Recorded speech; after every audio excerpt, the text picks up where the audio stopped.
Good morning, good afternoon, good evening, depending on where you are. Welcome to this really special moment for us all, where we are going to witness the launch of a very important study that we've been working on for nearly the last 10 months or more, but actually highlights work that has been ongoing for the last decade. And it really helps us to take a step back and look at what the work that we've been doing for the last decade with respect to interconnection, peering interconnection and traffic exchange in Africa looks like. My name's Michuki Mwangi. I'm going to be your moderator this afternoon, and I'd like to just welcome you to join us today. We have a great set of speakers, and I hope that you will be able to take away something that's useful from this session. So let's start with the objective of this session. So as you all know, we've had the work of the peering and interconnection going on for quite a number of years, the work especially here at the Internet Society. And so we're looking to present the report, which sort of looks at the 80-20 initiative, which is the goal that the community took on after it was shared across by the Internet Society, of having 80% of the traffic locally accessible and 20% coming from outside the region. And so we'd like to see, based on the study that has been done, what were the findings, what were the things that we'll be able to learn from the study itself or the report itself, the lessons, and what are the next steps going forward. So we hope that Michael is going to be able to share with us what are the things that he learned through it. And the one thing that we are quite happy about having Michael do this is because there's the papers that are actually preceding this that sort of set the stage for this report of the Kenya and Nigeria studies were done by Michael. So he has good background with respect to the study itself. We're ready to get started. And without further ado, I'd like to invite our colleague from Facebook, that's Andrew Basket. Andrew Basket is the Edge Strategy Manager at Facebook, and he's also been a very good partner and collaborator with us here at the Internet Society, having initiated our partnership project with Facebook going back to 2018 actually. And that's looking at the IXP development work, which started in Africa, and now the project has been expanded, covering Latin America and the Asia Pacific. And prior to joining Facebook, Andrew worked at Akamai, and that's where we really got a chance to work with him along the work that we've done in Africa. And we're really excited that through him and Facebook, we've been able to collaborate on this study. So Andrew, please welcome and give us a few remarks. Thank you so much, Michuki. It's so exciting to represent Facebook and our support for the Internet Society and be part of this session. For those that might not know, at Facebook, our mission is to connect everyone, and we invest in foundational and transformative technology and initiatives to support that in order to bring more people online to a faster, open, more reliable, and efficient internet. So in that sense, Facebook's interest and the Internet Society and our community are very, very closely aligned. I had a chance to review the report and work with the team on it, and I'm just so impressed by it and what the industry has accomplished so far. And it's so great to have Michael work on a lot of these reports and have that continuity that you mentioned, Michuki. So I'm just so happy and looking forward to everyone's feedback on how this went. So thinking back to my first African Peering and Interconnection Forum in 2012, the interconnection ecosystem was significantly different. Facebook had very little traffic served locally in the continent and no physical infrastructure. Fast forward to today, Facebook is present in over 20 internet exchanges in Africa alone. and support more than 90% of our traffic from within Africa. It will be impossible to do this and achieve these results without these efforts and the growth of IXPs across the region. So everyone involved in the community had a role in that, which is great to just think about as we look forward to even more challenges in the future. So while large infrastructure investments like subsea cables and co-location facilities and major fiber corridors often grab headlines, collaboration between people coming together to interconnect these networks enables us to make this infrastructure live and active and use it, and makes all of these online services that we love and rely on perform well and be more reliable. So I'm really excited to see what people think about the report, which I believe will anchor many of the conversations we need to have with the community, industry, and policy collaborators.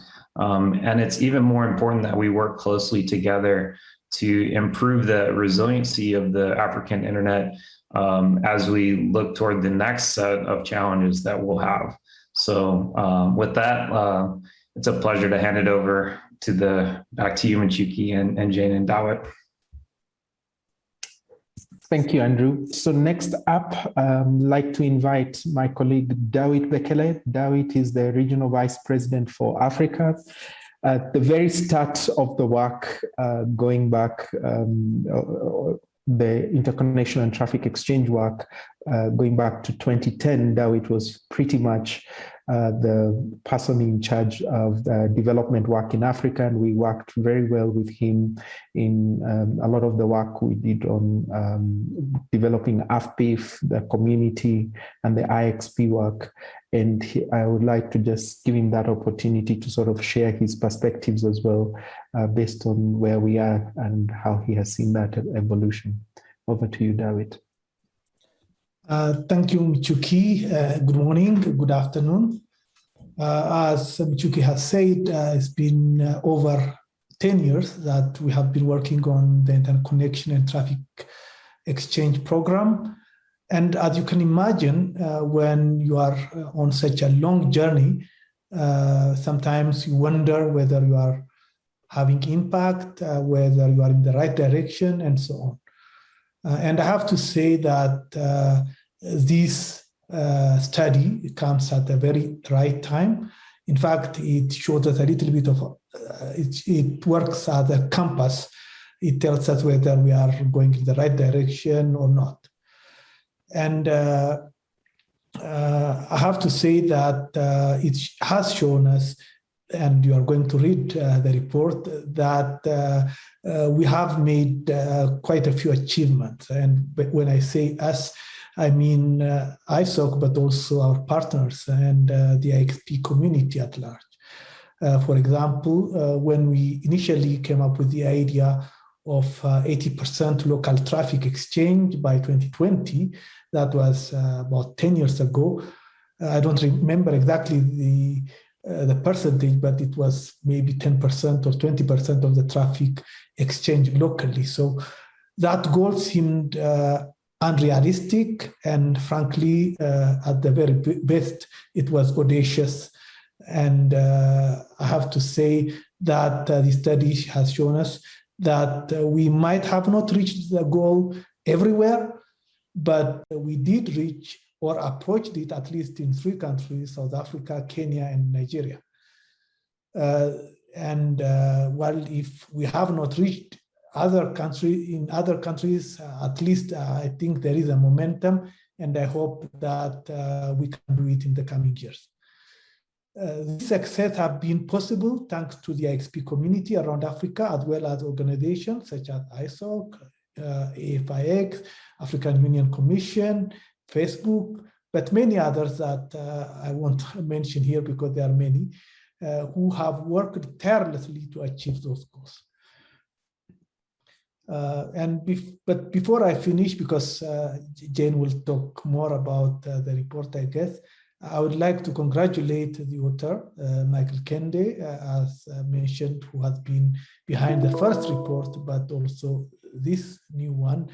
for the great work, my colleague Michuki and Jane for their leadership, as well as many other colleagues who are here, who have contributed in some way or another for the success of this report. The IXPs, 23 of them have been involved, and the IXP community at large and AFIX. Also, a big thank you to Facebook and especially Andrew Basket, who has been with us through the whole journey and also has supported this study. Last and not least, thank you to all of you who have joined this call. Thank you. Thank you, David. One thing that most people may not know, the whole 80-20 vision or the statement was actually David's trigger.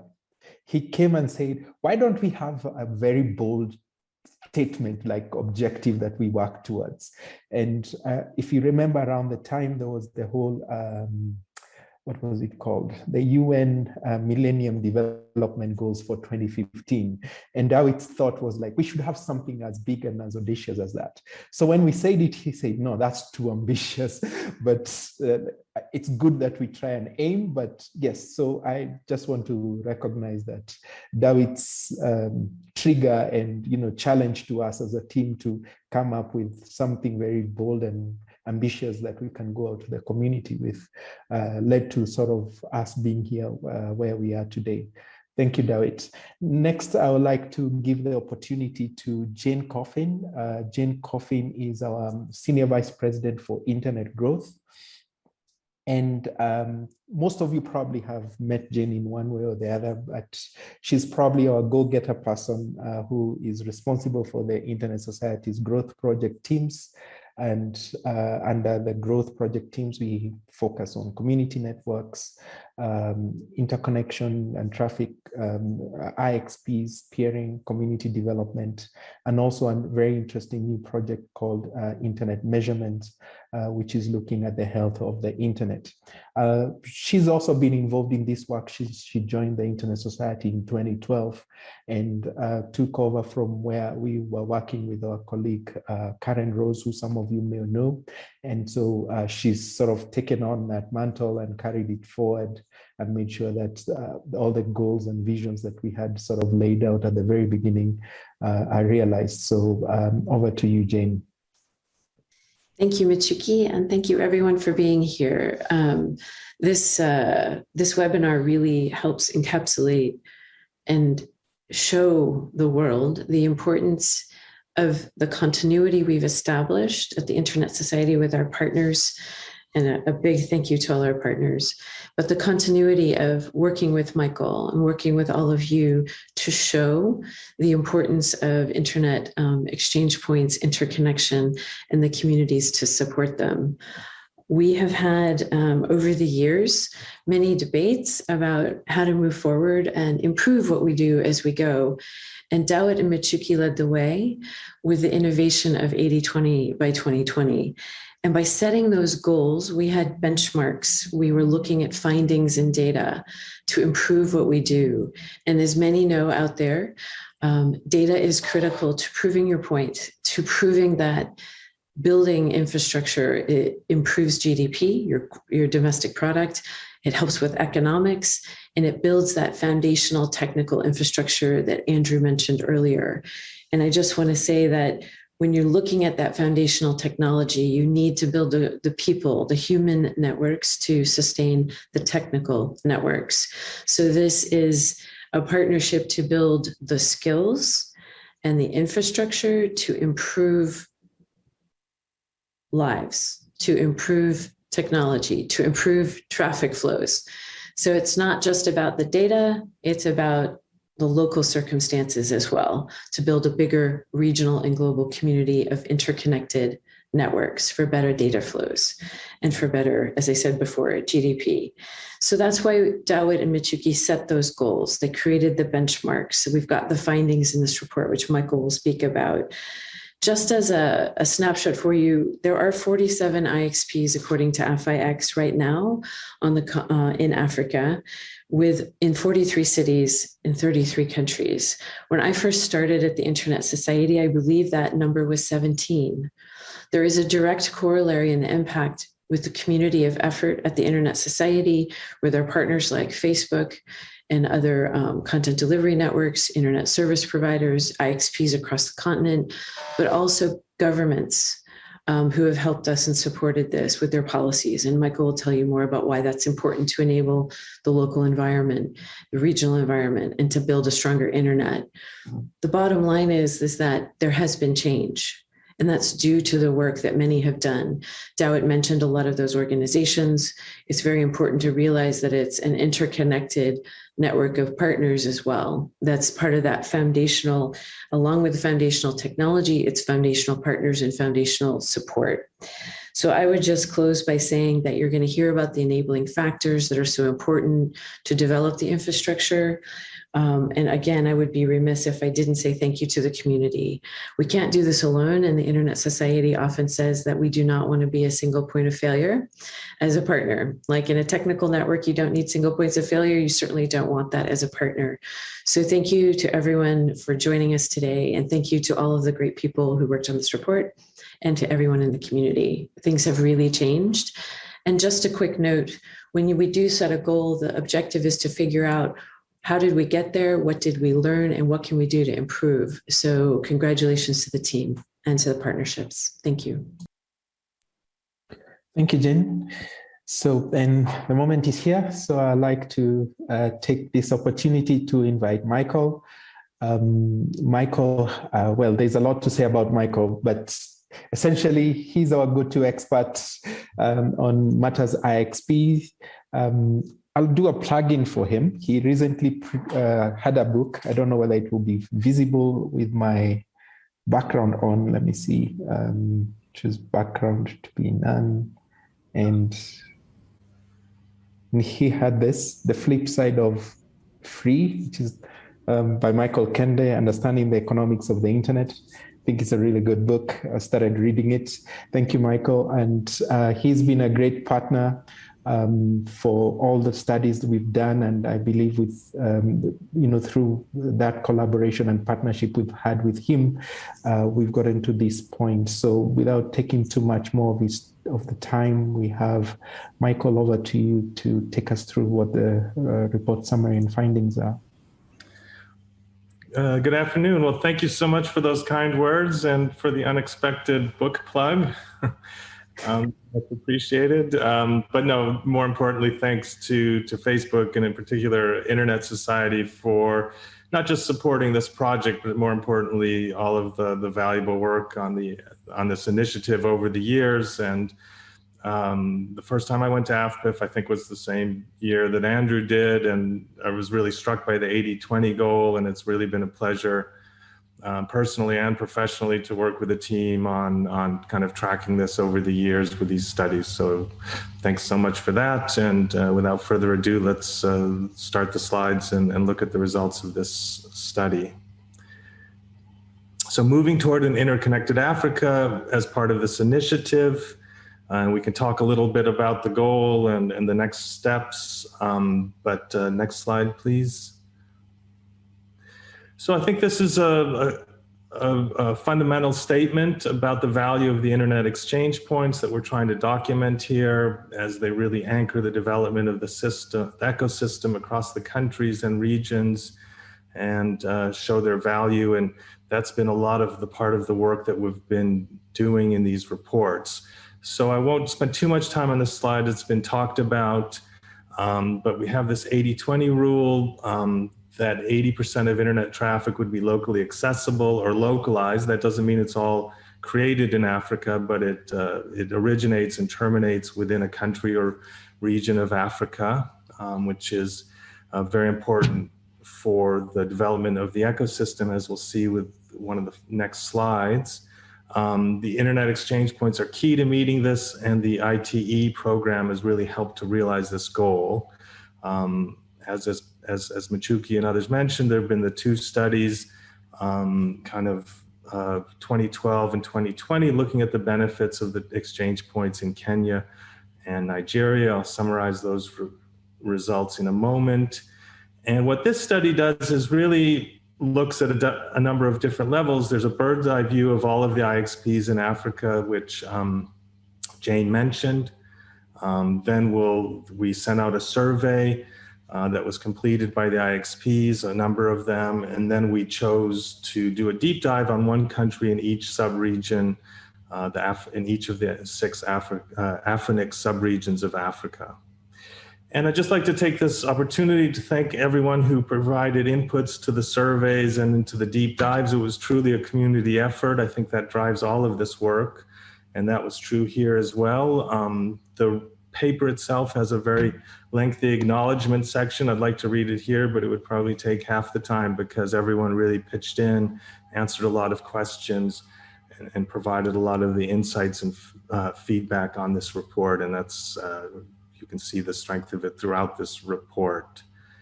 So thank you very much for that. Next slide, please. So this is just a summary of the first 2 studies, the ones on Kenya and Nigeria. What we really tried to highlight was measure the benefits of an IXP. As you know, the IXPs save on using international IP transit to exchange traffic and access content. And what we did in these studies was try and measure that. And we found 3 benefits. The first was the expected one, that there's a big cost savings of not having to use IP transit to exchange traffic abroad. But we also found in the first study that by reducing the latency of traffic exchange, there was an increase in the usage of content. And I think the insight in this study was, since a lot of the data packages were per megabyte, that there was actually increased revenues for the ISPs as a result. So it was really a win-win-win for the consumers, the ISPs, and the content providers that were providing content. And you can see on the right some of the benefits and how they changed over the years from 2012 to 2020. In particular, the cost savings were enormous because of the amount of traffic that was able to be exchanged locally. Next slide, please. And so in the 2020 study, we came up with these 3 stages of development for an IXP, saying that in the first stage, up to 30% of traffic is localized, and that's where Kenya and Nigeria were in 2012. And that's really localized ISPs exchanging traffic, a few maybe governments, educational or other local providers exchanging content through the IXP. Then the next stage takes the amount of localized traffic up to 70%. And that's where international content providers start to put caches and content into the country, exchanged through the IXP for the most part, and regional ISPs start to connect, and the IXP starts to turn into a bit of a hub, which is certainly the case for Kenya and Nigeria, which were at 70% in that last study. And then the final stage is stage 3, where you get up to 80% and higher, which South Africa's at, and that's where you really get a lot more of the international content, as well as more and more local content being not just generated in the country, but hosted in the country and exchanged through the IXP. So that's the real goal. Next slide, please. So now turning to some of the findings for this report. Next slide.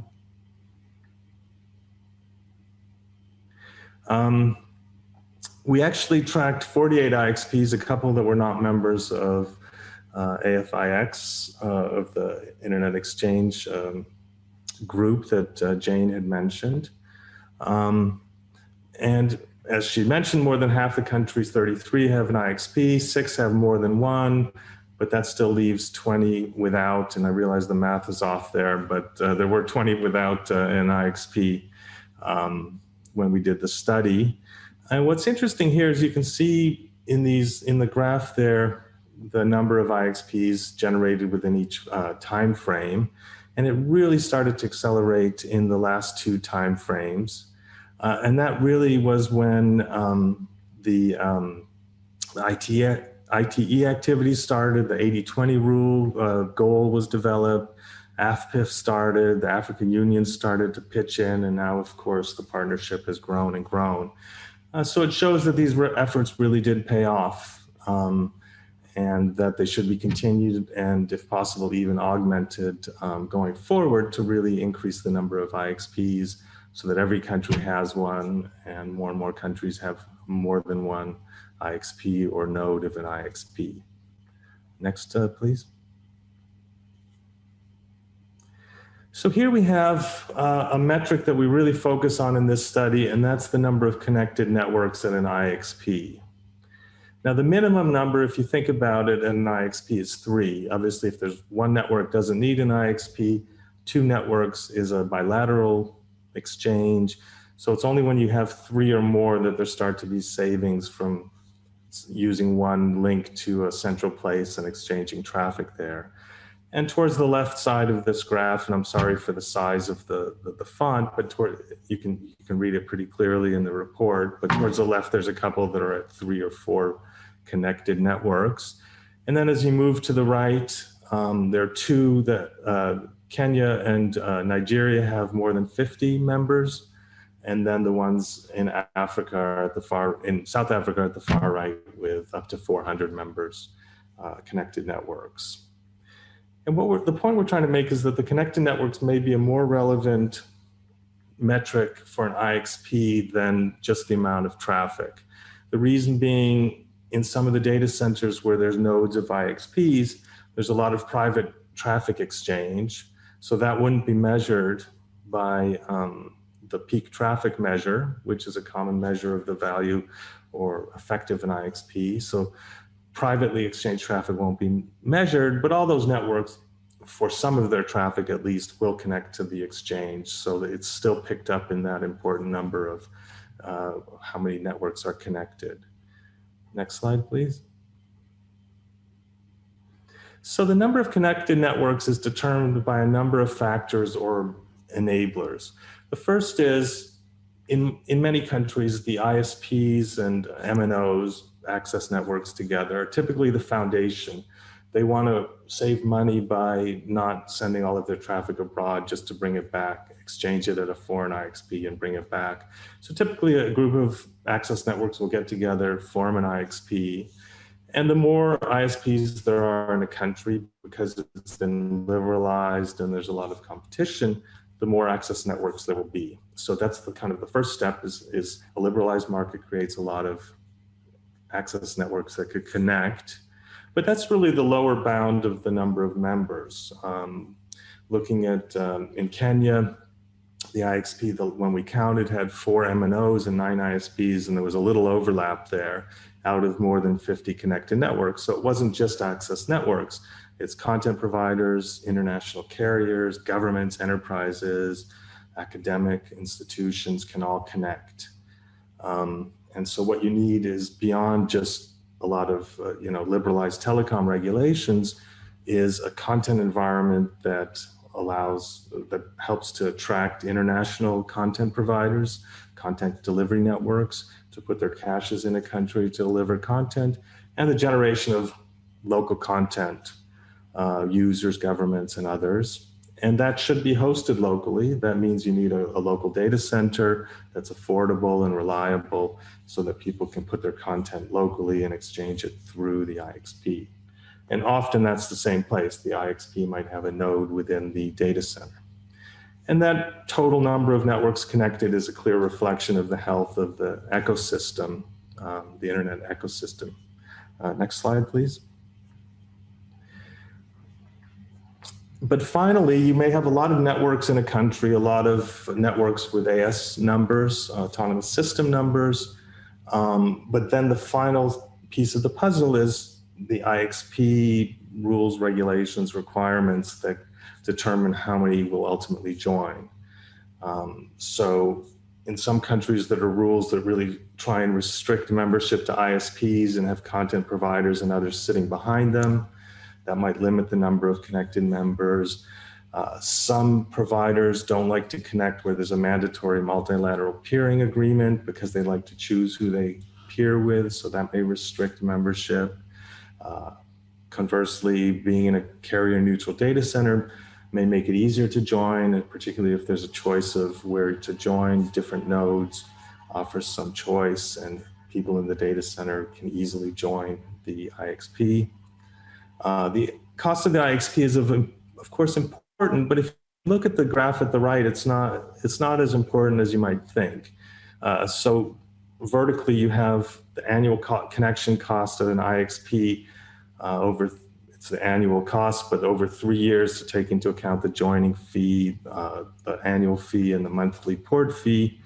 And to the horizontally is the number of connected networks. Now you see some like in South Africa that are free, that have a lot of connected members, which you would expect.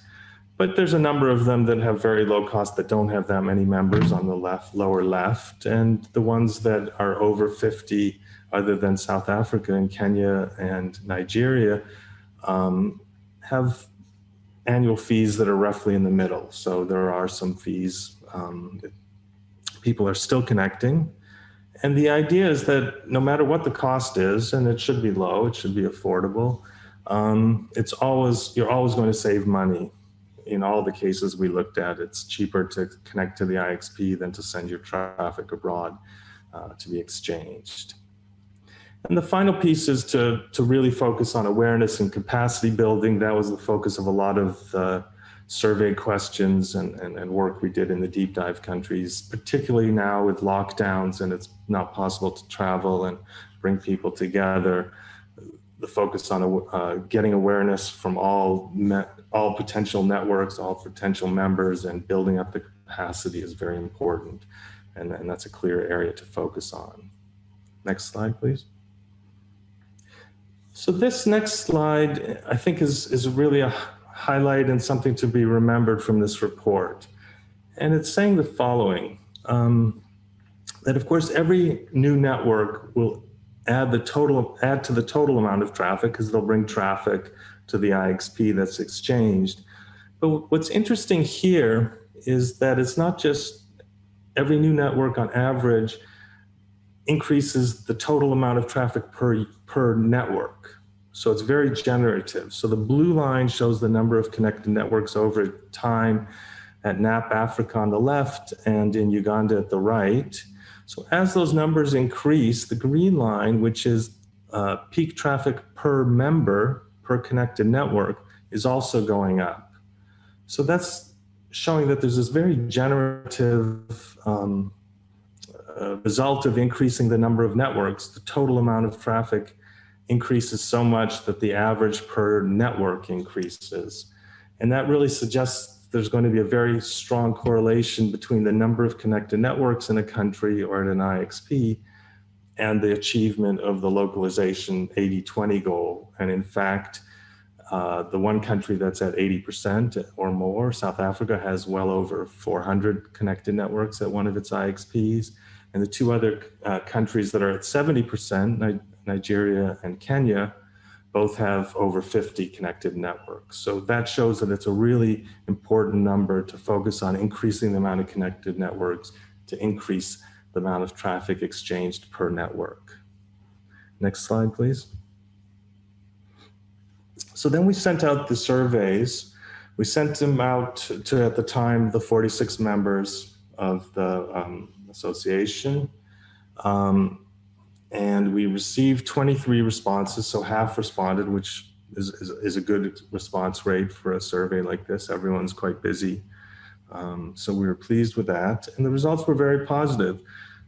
The directors, and you can see summaries of the results in the report, but the directors of the IXPs were very positive, that there's good awareness of IXPs for the most part, that there's relatively few policy impediments to joining the IXP other than the cost of telecom links, suggesting some countries could still liberalize a little more, and strong sentiment that capacity building needs to be increased.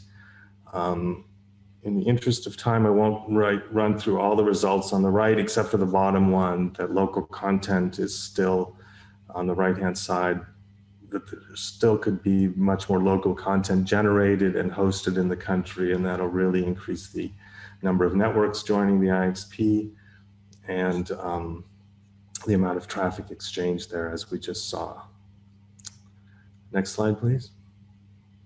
So finally, we did these deep dives on 6 case study countries. Next slide. And as I said, we used we chose one country in each of the Afrinic regions that are on the far left there. You can see the countries in the next one. There's a relatively broad range of internet users, percentage per in the countries going from 18% to 67%, which is somewhat linked to the different stages of economic development of the countries. That there's quite a range of development for these countries. 2 of the countries had 2 IXPs or 2 nodes of IXPs with a varying number of members. The other thing we were really looking for was language diversity. So Angola, of course, Portuguese, 2 French-speaking countries, Francophone countries, an Arabic country. 2 of them were landlocked, Burkina Faso and Rwanda, and 1 was an island, Mauritius. So we really took a range of countries along a number of different metrics to be able to get some generalized results. And the one number you can see here is that based on the amount of traffic exchanged at the IXP, there were fairly significant savings in many of the countries. The highest in Egypt, where there was just a huge increase in the amount of traffic exchanged when they went to 10 gig ports. So 5 members, the 5 ISPs in the country, exchanging quite a bit of traffic with significant savings based on the cost of international transit. But all of the countries had some savings. Mauritius, with the least amount of traffic exchanged, had, of course, unfortunately, the lowest savings, but still some savings. And then the other parts are, of course, increased usage based on the lower latency, which we weren't able to measure, but is typically always there. Next slide, please. I won't go into this in detail. There's at least a page or 2 about each of the countries, and it pulls out some recommendations for those countries, looking at what, roughly who's connected at the IXP, the amount of traffic, and then recommendations. I think the recommendations really come down to several that are roughly in line with the surveys as well, that the cost of accessing the international IP transit and to some degree the cost of backbone within the country is still relatively high, raising the cost of bringing content into the country, even if it goes to a cache. So that can be lowered with more competition. A lot of discussion about increasing awareness to bring in more members.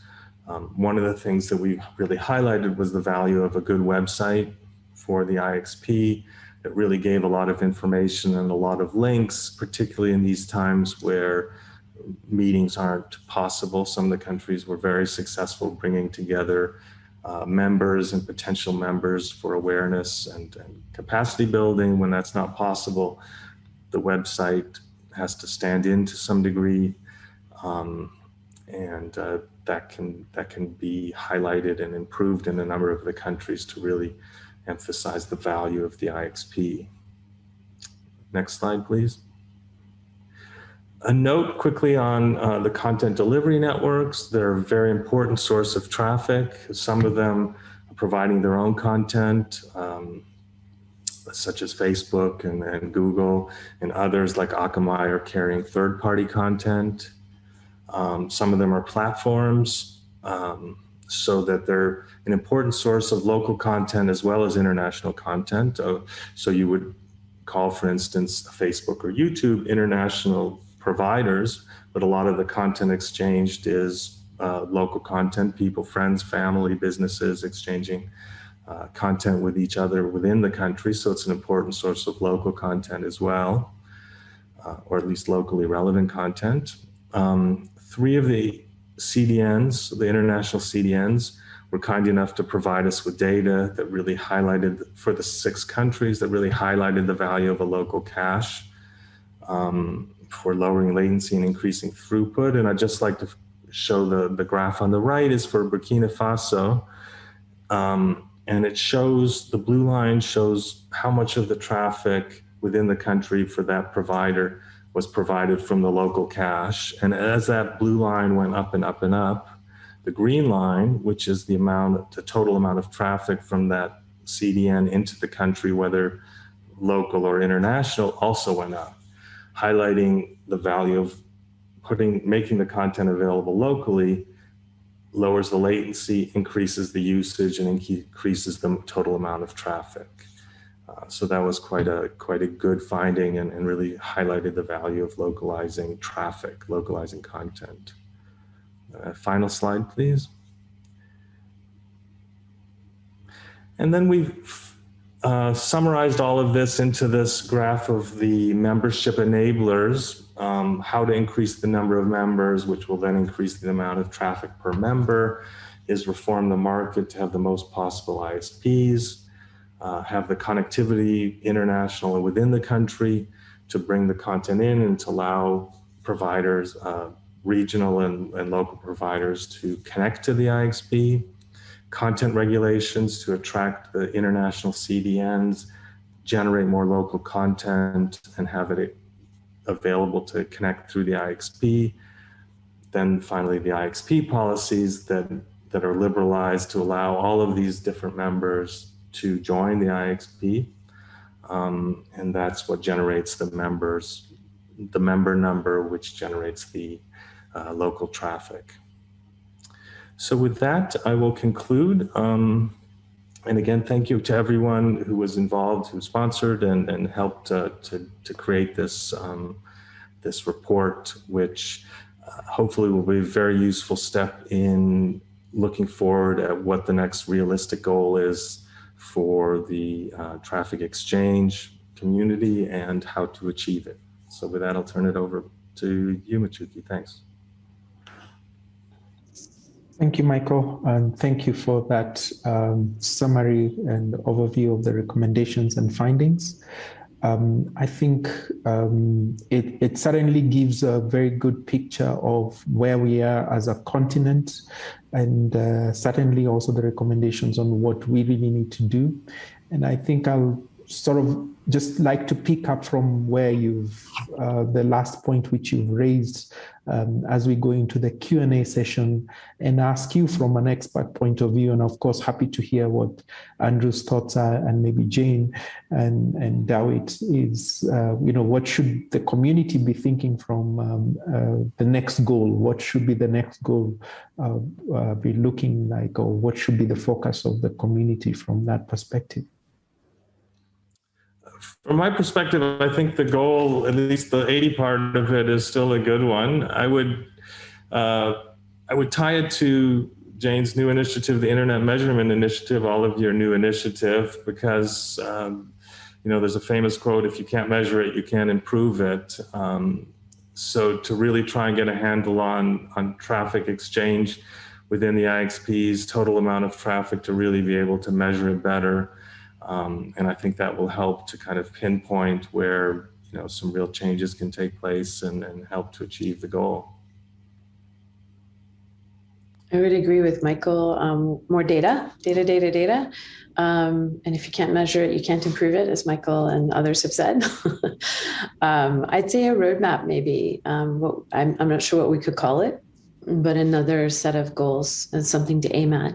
It's always good for coming back to people and saying, we had this target, we met these objectives, we saw what happened. And I think, Michael, the really critical thing about part of your report is the enablers. If you do not have that framework in place, you cannot get better competition, opening up of the submarine cable, the gateways and cross-border gateways. And so I see this as a way to look at enabling environment, as well as moving forward with better data collection. But over to you, Andrew. I think that was all well stated. Of course, different regions and countries will be in different stages. And one thing we've been thinking about the past year since COVID hit is even more so on the reliability aspects of the infrastructure. So not only our own infrastructure, which of course we can have additional paths and we can do what we can from an investment standpoint to support that. But what we know to be true is that so many countries are reliant on only a few international connectivity links. What are the next steps that we can think about to at least be aware of what those are? So one of our team's major goals is to improve the reliability of our services. And when thinking about the data, we have data on our own reliability of our network infrastructure, but it's hard to tell if we're sharing the same fallback paths as the wider industry. There's not really a data source for that. We know that from relationships and talking to people. And we think of that as a big risk, not only from just a pure how many paths are there, perspective, who's controlling those? If it's just one or two players, is that an issue or not?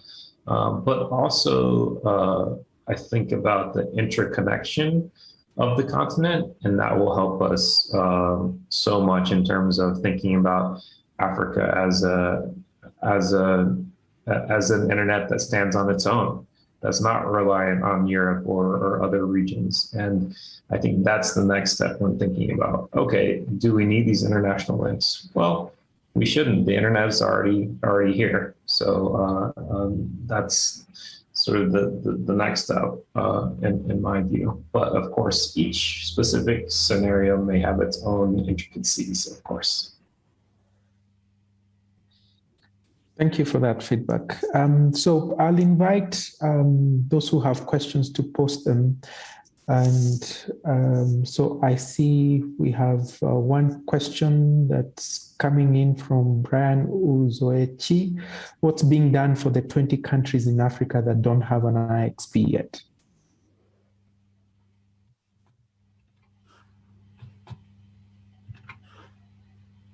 Jane, do you want to try that? I think that's you, my friend.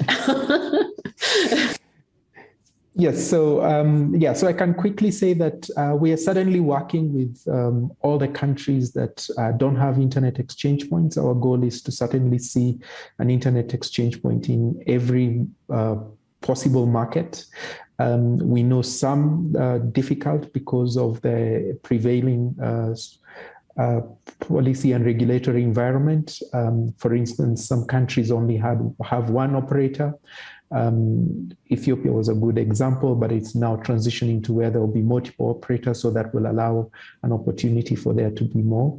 That's very similar to a question that's in the Q&A room, which is about Comoros, for instance, and there are only 2 operators in Comoros. So as we've seen, we'll need at least a minimum of 3 operators for us to be able to support the country to set up an internet exchange point, or at least for an exchange point to be viable.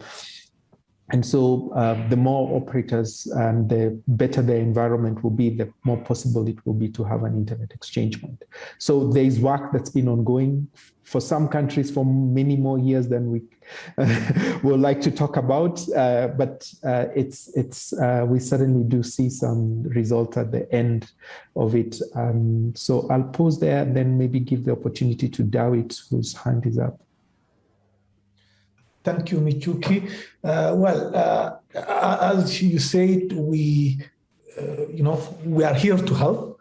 There is a saying in my local language that says, you can bring the horse to the water point, but you cannot make it drink.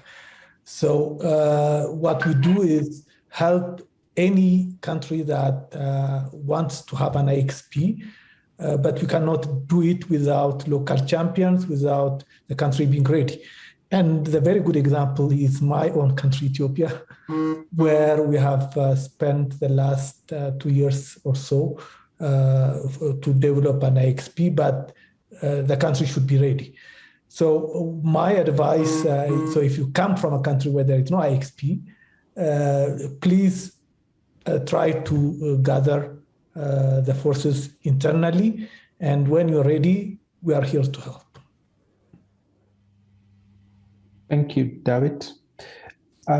So there's another question here from Ben Roberts, which I think is very interesting with respect to, we've seen some of the developments in the recent past where Nigeria put a ban on a regular popular internet service, which is pushing users to use VPNs. And we've seen some other countries implementing DPIs or deep packet inspection solutions. And all those are pushing users onto VPN services. As a result, it means that users are not benefiting from the local content or the traffic that's actually locally available, because with VPNs, they are now appearing to be in other locations. So how do we make interventions to block this from undoing all the hard work that's been put in place to achieve the 80%? Anyone? I mean, I'm sure others have thoughts on this. I mean, I think that these reports were really all conceived in a positive approach. What's the benefit of more local traffic exchange, of more content providers, of more connected members? I think there has to be at least awareness that people have to understand the negative impacts of going the other way, especially when, as Ben said, you have a country like Nigeria, which is reaching 80%. And then suddenly is getting to this level. And I think that's really a combination of understanding what VPNs are doing to the traffic exchange and what the cost is for the total ecosystem, particularly for a country that really could lay claims to being a regional hub for traffic, and what that might do to other goals. But it's really kind of flipping it around into thinking of things as more subtractive than additive. But I think that that's a necessary part of awareness building.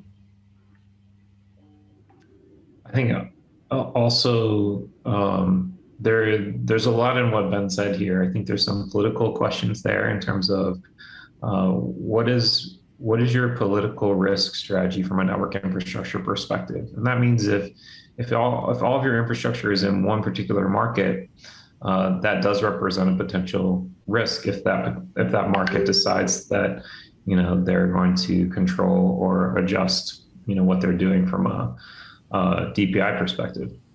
But also, if we think about what's happened in other markets from a VPN perspective, VPN providers also have infrastructure within various locations. So there's no reason why these VPN providers can't build out infrastructure into Africa in the future. Maybe today that's too cost prohibitive, or different markets, they aren't able to reach particular KPIs that they're looking for. So I think there's an aspect of growth from African internet perspective that will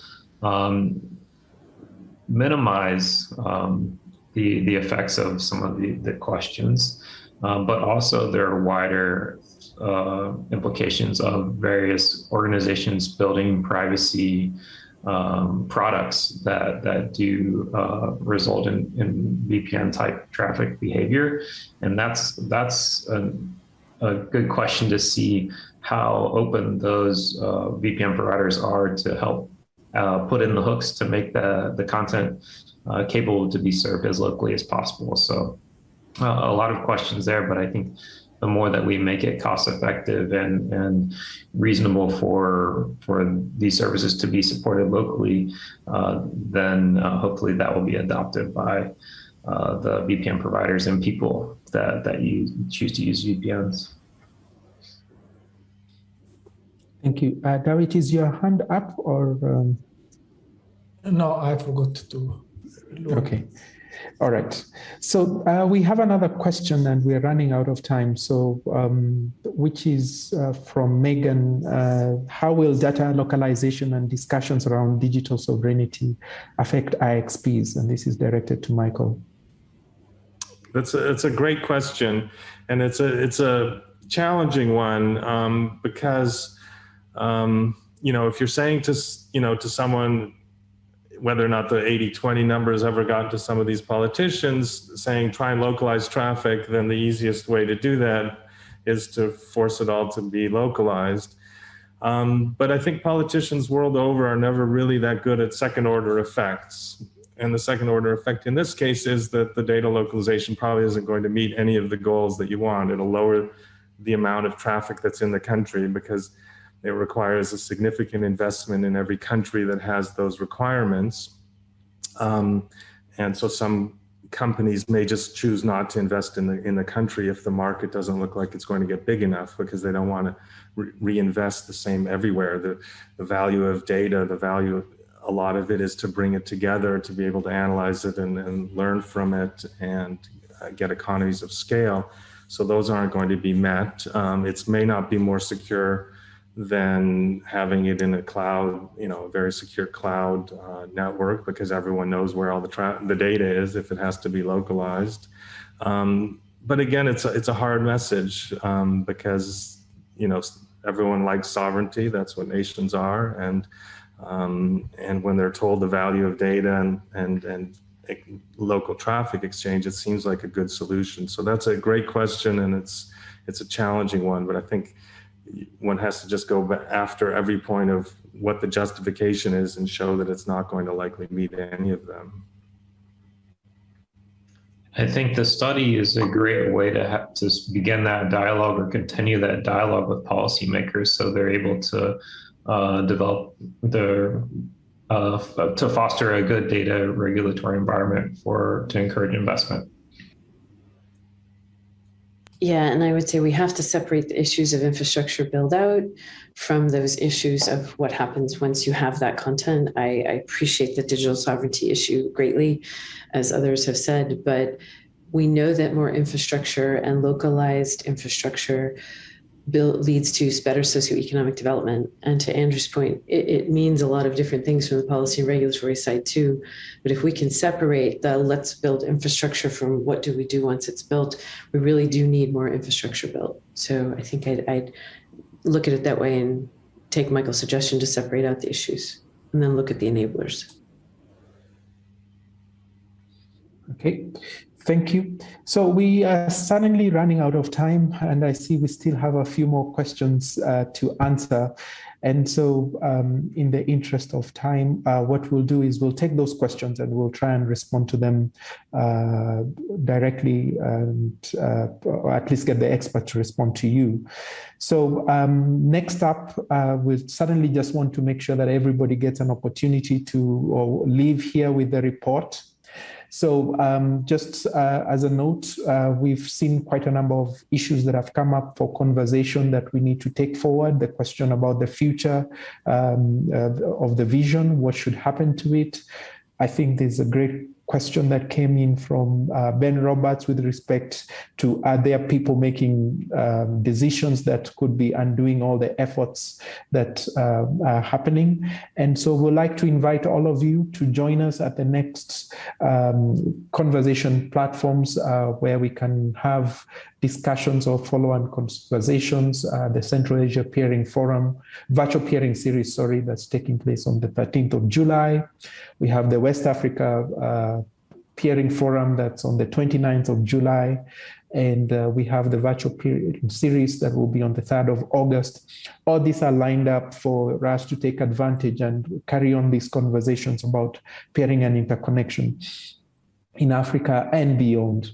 We are also looking for program committee members to help join the AFPIF program committee. And again, that will certainly help boost the conversations with the expertise from the community. So last and not least is to give you the opportunity to take a snapshot of that QR code. That is where we have the report. And as you're doing so, I would like to take this opportunity to thank all the people who have really played their role in supporting the reproduction of this report. Suddenly start with thanking Michael for all his tireless effort and working with us, and agreeing to work with us again one more time to produce this report, to write this report. And then our partners, Facebook, for certainly having the faith in us that we can be able to pull this through. We got a lot of support from AFIX and the Internet Exchange Points in Africa, and all those individuals who actually contributed and took their time to participate in grueling interviews in this time of the pandemic. All of them had to be done online. So, and time zones and all that, the challenges of having to do it that way. was not easy. So I'd like to take the opportunity to thank you for all the contributions. I also like to thank the ISOC leadership, Jane Dawitt, our CEO, for really approving that this can actually get done. And of course, we have a strong team at the Internet Society, led by a comms person, Israel, and Gila, Masema, Ivana, a couple of others from the comms team who really played an important role to make sure that the report got to this stage. My hat's off to you. It was not an easy task to pull through. So thank you for all your teamwork, collaboration, and really to all our partners out there. Thank you again. We always say that the work of IXP development and interconnection is about partners. And we are certainly here because of all the collaboration and the partnership we've had. I'd also like to mention that we have the French version coming out. So the French, the interpreted version, thanks to our colleagues Masema and Gila for making sure that this is done. And so we should be actually having that ready before the end of this week. So the English is ready. The French will be coming out shortly, so please pay attention to this space and you'll be able to go to the website and download it. And we're also inviting you to join us in those future forums where we can have that further discussion and more detailed conversations around the findings of this report and what we should be thinking about as the next future goal for the 80-20 goal initiative. So thank you very much for all your time. We're 6 minutes over time, and we do appreciate you taking time to join us today, and look forward to the conversations going online in the social media platform and all other spaces available. Thank you. Do have a good rest of your day, wherever you are. And thank you again for all the support and collaboration. See you next time. Thank you.